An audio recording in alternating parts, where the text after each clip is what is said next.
Hello everyone. रघुवर गुरुकुल में आप सभी का स्वागत है। आज के क्लास में हम लोग बिहार बीपीएससी टीआरई 3.0 और टीआरई 4.0 से रिलेटेड एनसीईआरटी और एससीईआरटी साइंस के टॉप 20 क्वेश्चंस का डिस्कशन करेंगे और साथ ही साथ इन सभी क्वेश्चन से रिलेटेड इम्पोर्टेंट फैक्ट्स को भी देखेंगे। तो आप क्लास को अंत तक देखें और वीडियो पसंद है तो चैनल को सब्सक्राइब जरूर करें ताकि आगे आने वाले क्लास का नोटिफिकेशन आपको मिलता रहे। तो चलिए आज का क्लास में स्टार्ट करते हैं। हमारा फर्स्ट क्वेश्चन है। फर्स्ट क्वेश्चन में दिया गया है किसी खाद्य पदार्थ में प्रोटीन की उपस्थिति का परीक्षण करने के चरण नीचे दिए गए हैं।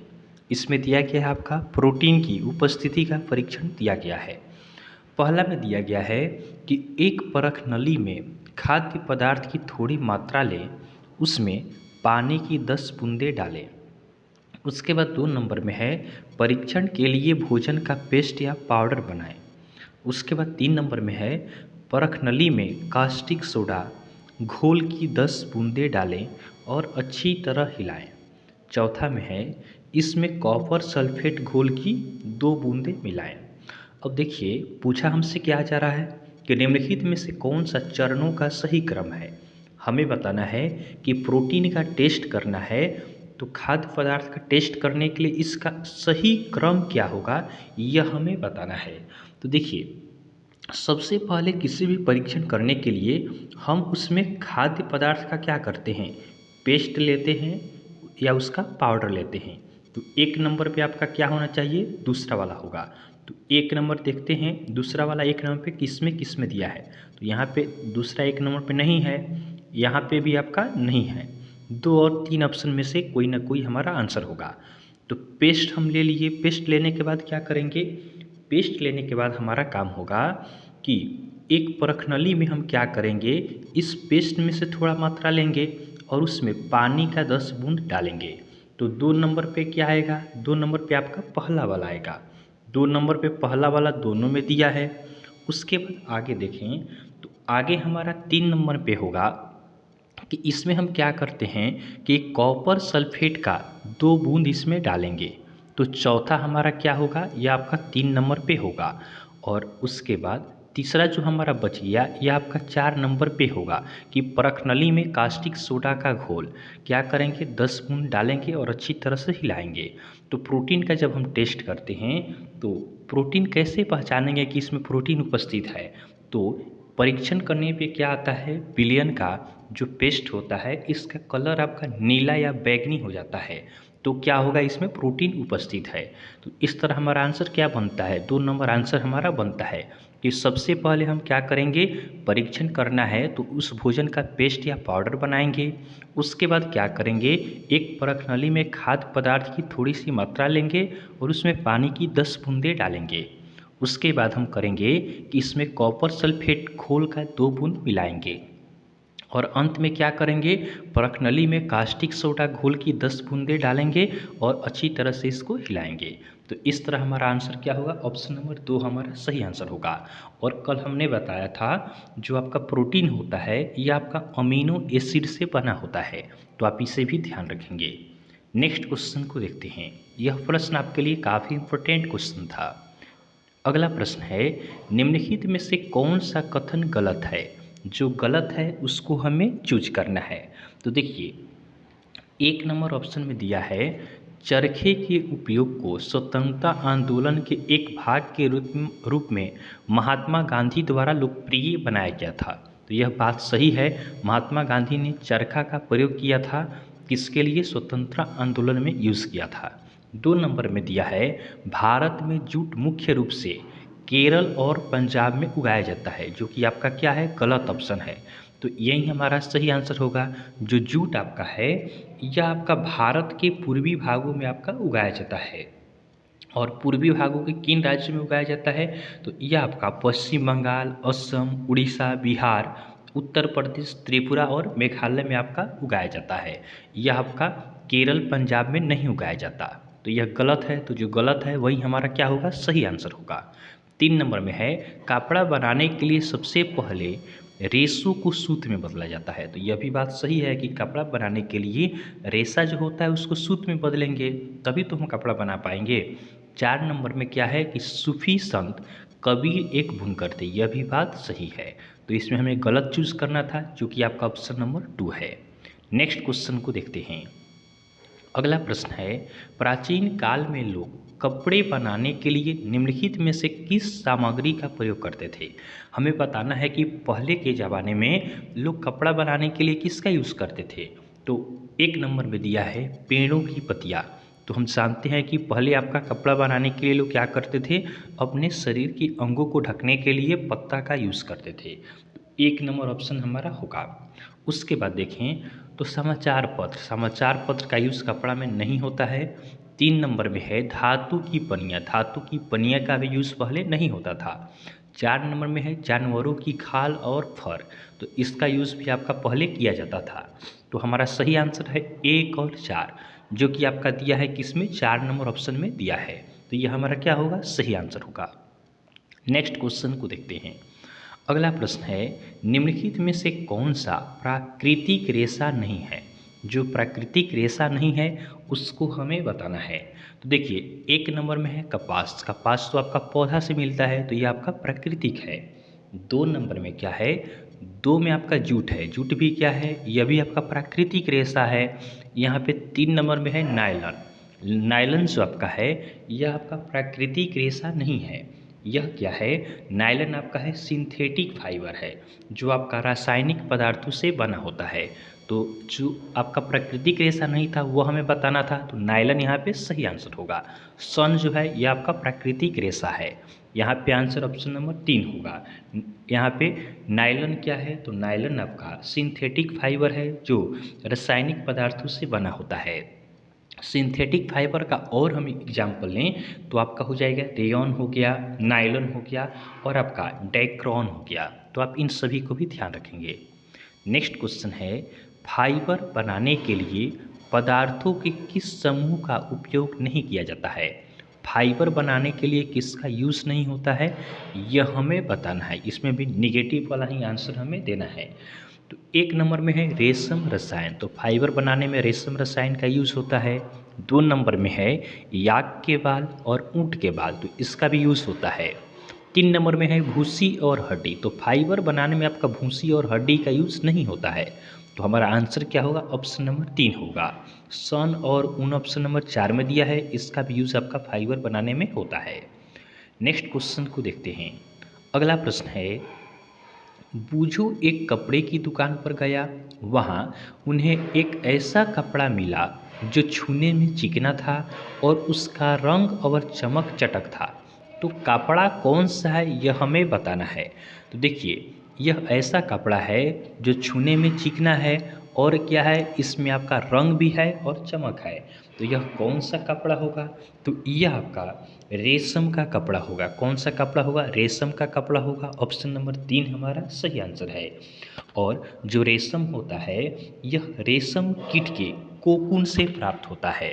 रेशम कहाँ से प्राप्त होता है, तो रेशम कीट के कोकून से प्राप्त होता है। नेक्स्ट क्वेश्चन को देखते हैं।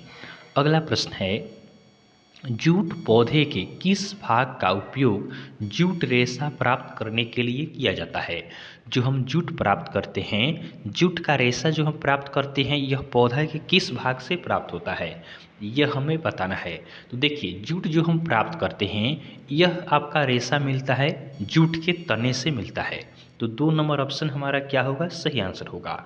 और ध्यान रखेंगे जो आपका जूट होता है, तो जूट से रेशे अलग करने की प्रक्रिया को आपका रेटिंग कहा जाता है।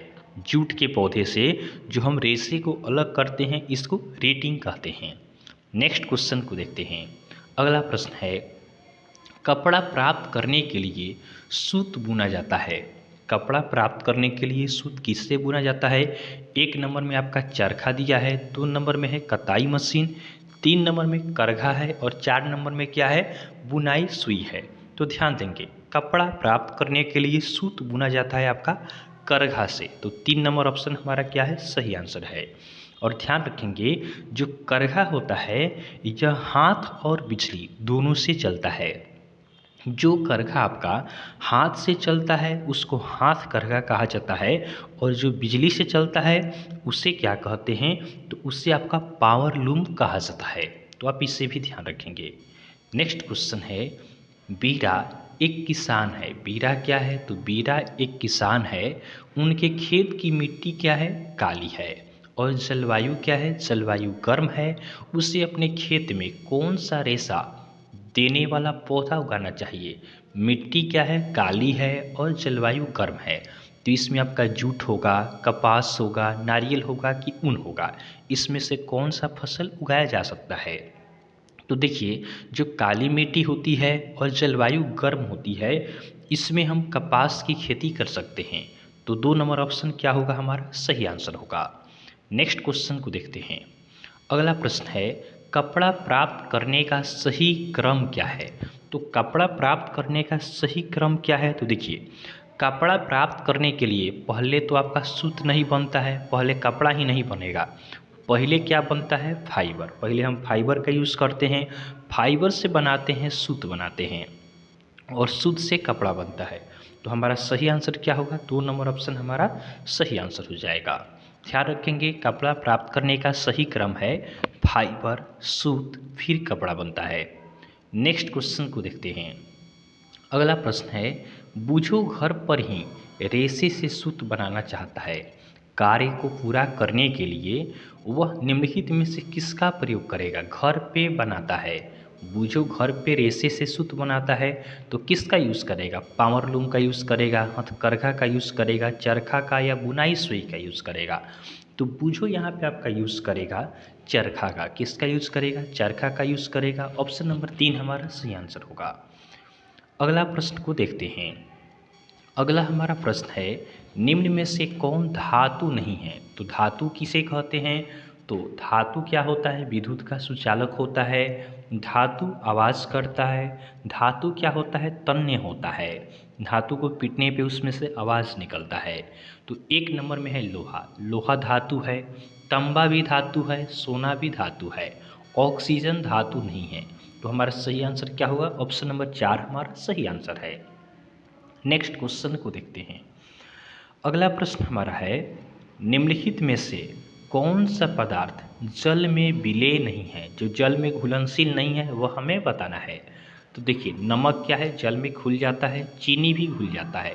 बालू नहीं घुलता है। तो हमारा आंसर क्या हो जाएगा, ऑप्शन नंबर 3 हमारा सही आंसर है। बालू क्या है, जल में विलेय नहीं होता है। नेक्स्ट क्वेश्चन है, निम्नलिखित में से कौन सा पारदर्शी पदार्थ का उदाहरण नहीं है। नेगेटिव वाला बताना है, कौन पारदर्शी नहीं है। तो देखिए, कांच क्या है, कांच आपका पारदर्शी होता है। वायु भी पारदर्शी होता है, जल भी पारदर्शी होता है, लेकिन लकड़ी पारदर्शी नहीं होता है। तो हमारा आंसर क्या हो जाएगा, ऑप्शन नंबर 4 हमारा सही आंसर होगा। नेक्स्ट क्वेश्चन है, निम्न में से कौन पदार्थ जल के साथ पृथक परत बनाता है। तो जल के साथ पृथक परत कौन बनाएगा, अर्थात अलग अलग जल को और इस पदार्थ को हम मिलाएं तो दोनों क्या होगा, अलग अलग आपका हो जाएगा। तो सिरका तो जल के साथ मिल जाता है, नींबू का रस भी मिल जाता है, चीनी भी मिल जाता है, लेकिन तेल नहीं मिलता है। तो हमारा आंसर क्या होगा, ऑप्शन नंबर 4 सही आंसर होगा। तेल और पानी एक साथ नहीं मिलते हैं। नेक्स्ट क्वेश्चन को देखते हैं। अगला प्रश्न हमारा है, निम्न में से कौन कठोर पदार्थ का उदाहरण नहीं है। कठोर कौन सा नहीं है, तो लकड़ी कठोर होता है, लोहा कठोर होता है, शीशा कठोर होता है, स्पंज कठोर नहीं होता है। तो हमारा आंसर क्या होगा, ऑप्शन नंबर 4 हमारा सही आंसर होगा। नेक्स्ट क्वेश्चन है, निम्न में से किस पदार्थ में धातु नहीं होती है। धातु किस में नहीं होता है, यह हमें बताना है। सोना में आपका धातु होता है, चांदी भी धातु है, तांबा भी धातु है, लेकिन लकड़ी क्या है, धातु नहीं है, अधातु है। तो हमारा आंसर ऑप्शन नंबर 4 हो जाएगा। नेक्स्ट क्वेश्चन है, निम्नलिखित प्रत्येक तरल पदार्थ में एक लोहे की कील रखी जाती है। तरल पदार्थ में हम लोहे की कील को रखते हैं, तो किस स्थिति में यह अपनी चमक खो देगा। तो लोहा किस स्थिति में चमक खो देगा और फीका हो जाएगा। तो ऑप्शन नंबर 1 है सरसों का तेल। तेल में हम रखेंगे तो चमक नहीं खोएगा। 2 नंबर में है शीतल पेय। 2 नंबर ऑप्शन में है शीतल पेय, तो शीतल पेय में हम रखेंगे, जल में रखेंगे तो क्या होगा, यह अपना चमक खो देगा, इसमें जंग लग जाएगा। तो ऑप्शन नंबर 2 हमारा सही आंसर होगा। नारियल तेल में रखेंगे तो इसमें आपका चमक नहीं खोता है, मिट्टी का तेल में भी चमक नहीं खोएगा, क्योंकि यहाँ पे वायु से संपर्क नहीं बन पाता है, इसीलिए लोहा आपका जंग नहीं लगेगा। और ध्यान रखेंगे, लोहे पे जो जंग लगता है यह कौन सा अभिक्रिया होता है, तो लोहे पे जंग का लगना यह आपका रासायनिक अभिक्रिया है। नेक्स्ट क्वेश्चन है, निम्नलिखित में से एक पदार्थ चुनें जो पानी में पूर्णतः घुलनशील है। 1 नंबर ऑप्शन में क्या है, चॉक पाउडर है। 2 नंबर में है चाय की पत्तियाँ। 3 नंबर में ग्लूकोज है। 4 में चूरा है। हमें बताना है वह पदार्थ जो पानी में पूर्णतः घुल जाए। तो ग्लूकोज जो होता है यह पानी में पूर्णतः आपका घुलनशील होता है। तो 3 नंबर ऑप्शन हमारा क्या होगा, सही आंसर होगा। आज का हमारा लास्ट क्वेश्चन है, आपके निम्नलिखित सामग्रियाँ प्रदान की जाती है। यह है 1 नंबर में आवर्धक लेंस, 2 में है दर्पण, 3 में है स्टेनलेस स्टील प्लेट, 4 नंबर में है कांच का ग्लास। आप उपरोक्त में से किस सामग्री को पारदर्शी रूप में पहचानेंगे। तो देखिए, पारदर्शी किसको कहा जाता है, तो ऐसे वस्तु जिसके आर पार हम आसानी से देख सकते हैं उसको पारदर्शी कहते हैं। तो देखिए, आवर्धक लेंस जो है यह आपका पारदर्शी है, दर्पण आपका पारदर्शी नहीं होता है, स्टेनलेस स्टील भी आपका पारदर्शी नहीं है, कांच का ग्लास पारदर्शी होता है। तो 1 और 4 ऑप्शन क्या है, सही है।